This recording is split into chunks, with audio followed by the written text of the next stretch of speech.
Efésios capítulo 3, do versículo 14 ao versículo 21. O apóstolo Paulo agora, ele faz uma oração pelos Efésios. Ele havia falado do versículo 1 ao versículo 13 a respeito do mistério de Cristo, da revelação de Deus, a respeito da dispensação da graça, do mistério e do ministério que foi confiado a ele. Agora Paulo, ele faz uma oração pelos Efésios. E nós vamos ver no versículo 14, onde ele diz: por causa disso, me ponho de joelhos perante o Pai de nosso Senhor Jesus Cristo.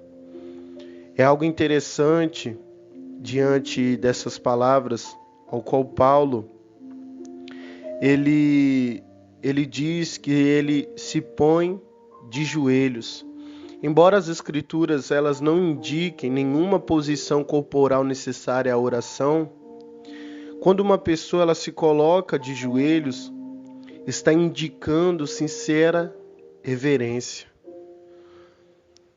Paulo ele se coloca de joelho perante o Pai de nosso Senhor Jesus Cristo.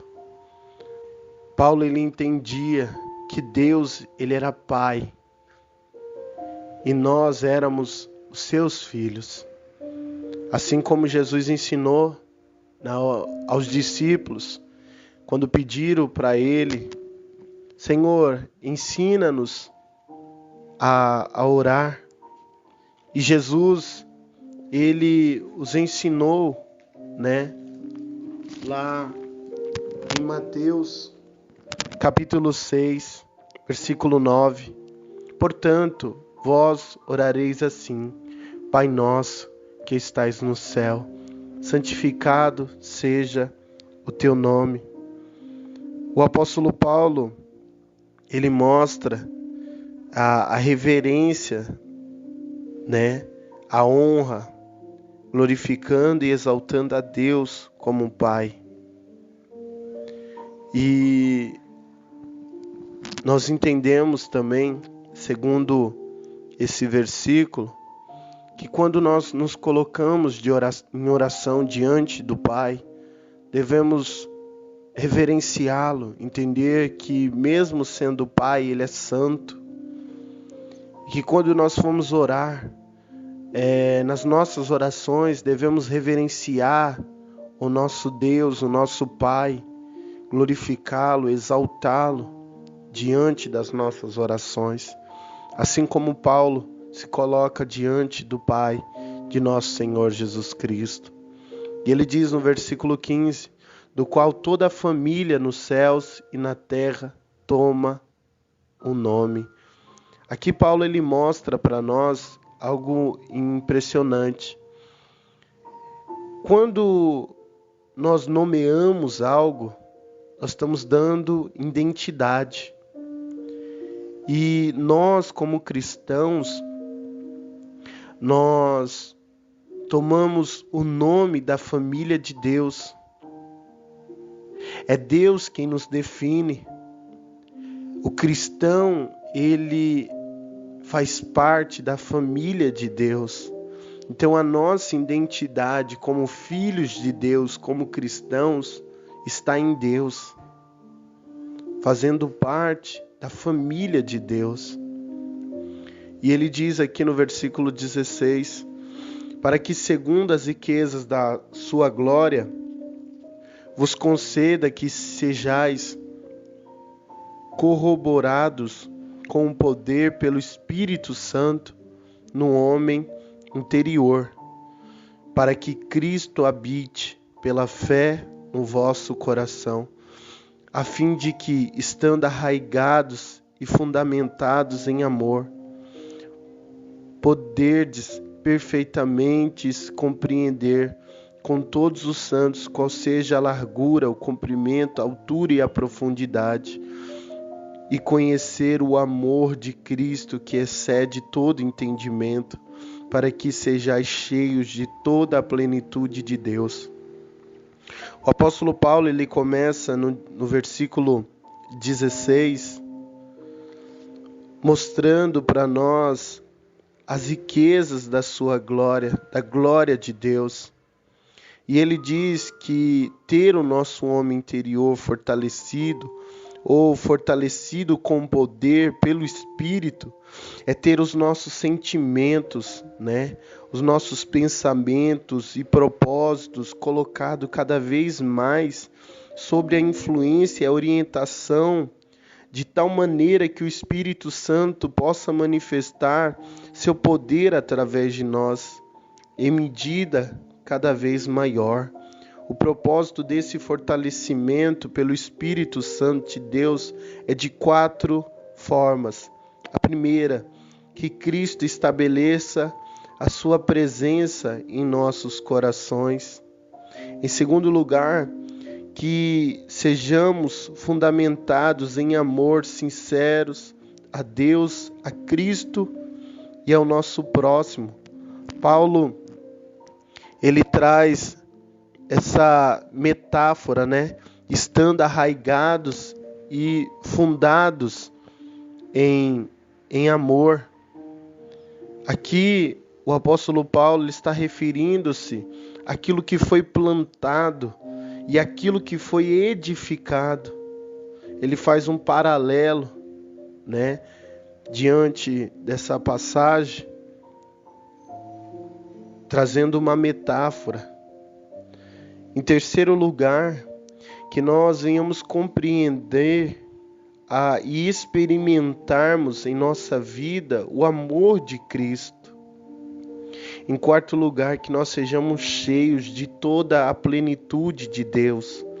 Que a presença de Deus nos encha de tal modo que venhamos refletir e manifestar desde o nosso interior ao nosso exterior o amor de Cristo, a presença de Deus, que nós cada vez mais venhamos experimentar, conhecer, né? Mas não conhecer por palavras, mas conhecer a Deus por experiência, provar a Deus, né? Ter uma experiência com Deus, mas não teórica, porque muitos conhecem a Deus por palavras, mas poucos têm experimentado a Deus no particular, no secreto, no íntimo. Como o próprio Jesus ele disse: vá ao seu quarto, feche a sua porta, fale ao seu Pai que está em secreto, e Ele o ouvirá e recompensará publicamente. Nós devemos voltar a esse lugar de experimentar a Deus, de provar a Deus, mas não só por teoria, mas sim por prática. É esse, e cada vez mais crescer nesse conhecimento, ser cheios, buscar ser cheios da plenitude de Deus, né? Não viver um contentamento superficial, ou até mesmo um contentamento teórico, não, mas prático, né? Cada dia mais experimentar a graça de Deus, cada dia mais buscar ser cheios do Espírito Santo de Deus, cada dia mais ter um compromisso maior com o Senhor, se entregar mais. Amém? Isso é lindo demais, né? Conhecer o Senhor em toda a sua plenitude, ser cheio do Senhor em toda a sua plenitude, conhecer o amor de Cristo, né? Que excede todo entendimento, que as pessoas não conseguem entender o amor de Cristo. E ele diz no versículo 20, ora, aquele que é poderoso para fazer tudo muito mais abundantemente, além daquilo que pedimos ou pensamos, segundo o poder que em nós opera. Isso é maravilhoso. Isso daqui é maravilhoso. Mostrando que não há limite para o que Deus ele pode fazer. Não há limite para aquilo que Deus ele pode fazer. Ele diz que Deus ele fará por nós não somente mais do que pedimos e desejamos em oração, como também mais do que nossa imaginação pode alcançar. Essa promessa é condicionada ao grau da presença de Deus, poder e graça do Espírito Santo de Deus na nossa vida. Porque quando nós oramos ao Senhor, a nossa oração, ela tem que ser segundo a vontade de Deus. E quanto mais nós nos relacionamos com o Senhor, a palavra de Deus, ela permanece em nós. E quando nós oramos e pedimos, o nosso pedido não é para satisfazer os nossos desejos egoístas, nossas vontades egoístas, mas sim para satisfazer e cumprir a vontade de Deus para a nossa vida. Nós vemos isso até mesmo na oração que o próprio Senhor Jesus Cristo ele ensinou aos seus discípulos, quando eles pediram ao Senhor para que os ensinasse a orar. No verso 10 do capítulo 6 de Mateus, ele diz: venha o teu reino e seja feita a tua vontade, tanto na terra como no céu. Aqui, o Senhor mostra que orar, seja feita a sua vontade, significa que nós anelamos sinceramente que a vontade e o propósito de Deus se cumpra em nossa vida e na vida daqueles que nós temos orado, sejam os nossos familiares, amigos, parentes, segundo o seu plano eterno, né? Podemos conhecer a vontade de Deus primeiramente através da palavra de Deus e segundo a sua vontade revelada através da direção do Espírito Santo de Deus, quando nós oramos para que venha o reino do Senhor e seja feita a vontade dele. E quando nós oramos dessa forma, nós descobrimos a vontade do Senhor para a nossa vida e para a vida daqueles a quem nós oramos. E o apóstolo Paulo encerra o capítulo 3, no versículo 21, dizendo: a esse glória na igreja por Jesus Cristo em todas as gerações, para todos sempre. Amém.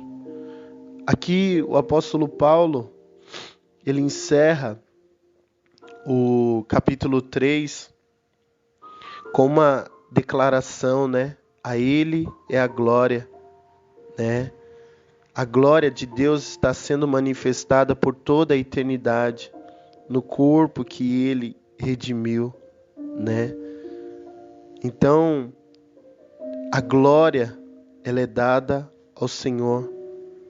Paulo, ele conclui esta carta que nos fala sobre o que Deus fez por nós e sobre a nossa posição em Cristo Jesus. Amém?